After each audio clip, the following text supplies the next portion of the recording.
Okay, horse lovers, let's talk about the very elusive and overanalyzed soft feel, right? So, asking our horses to tuck their nose as part of a process that hopefully causes them to use their bodies in a way that ensures longevity is just a small piece of the whole picture, right?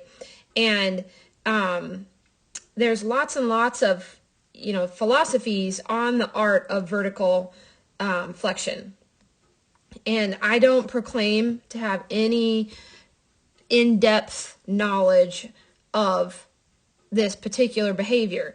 What I do understand is that arcs are stronger than hanging bridges, right? So when we ask our horses to tuck their nose, the goal is to cause the top line to make this kind of a shape, all right? That's a strong structure. When they push their nose out, the way that Vanna is here at the beginning of this video, it causes the neck to make this kind of, structure. And that's not a very good, a very strong shape, right? What happens here is the stress on this structure is right there, right? On the front legs, usually the suspensories on the front legs.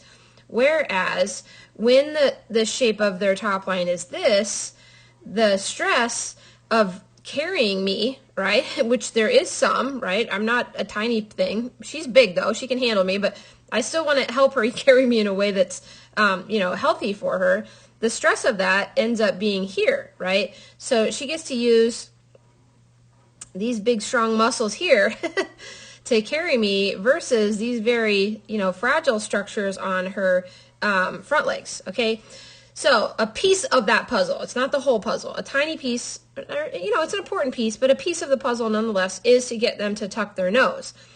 When the nose comes in like this, right, that causes them, if done well, to push up through there, and that starts to, cause this shape. So, just as an isolation, not as a strategy for collection, okay? Just as an isolation, it's important for us to be able to teach our horses to be confident around yielding their face, okay? Now, I've spent lots and lots of time teaching Vanna to yield her face to me laterally, left and right, one rein at a time, and that is light and makes a lot of sense to her. Getting her to yield her face to me vertically has been challenging. A lot of horses find it challenging because they fear that it's a trap, right? That I might try to trap her with the bit. So my goal here in this ride is to convince her that it's not a trap. So let's have a look. I started at the halt, and I like that when I pick up the reins that she doesn't lift her head, although she just did there a little bit.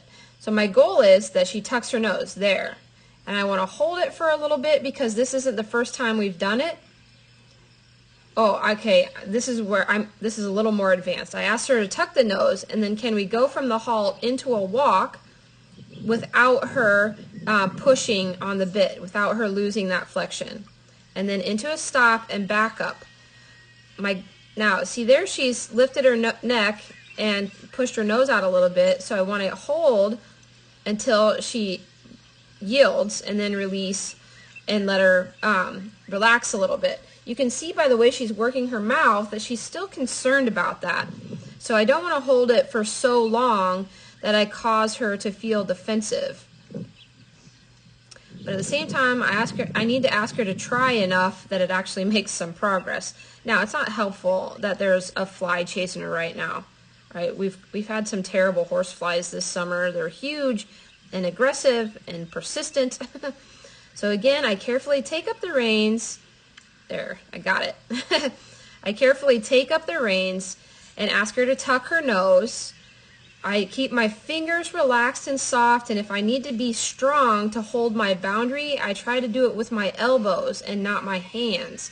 It seems to have a lot less of a trapping feeling to them. And my goal is to not lose the rhythm in the walk. If I pick up a soft feel in the walk and I lose rhythm, then she's misunderstanding what the bit means. So there we go. She, starts by leaning and pushing on the bit, so I need to make sure I don't release until she yields.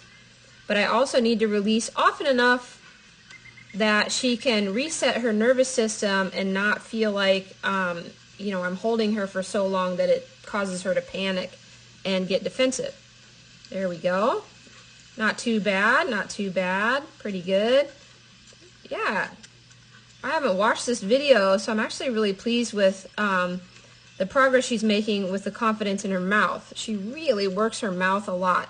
Vanna is a very forward horse, so her response to stress would be to choose flight over fight.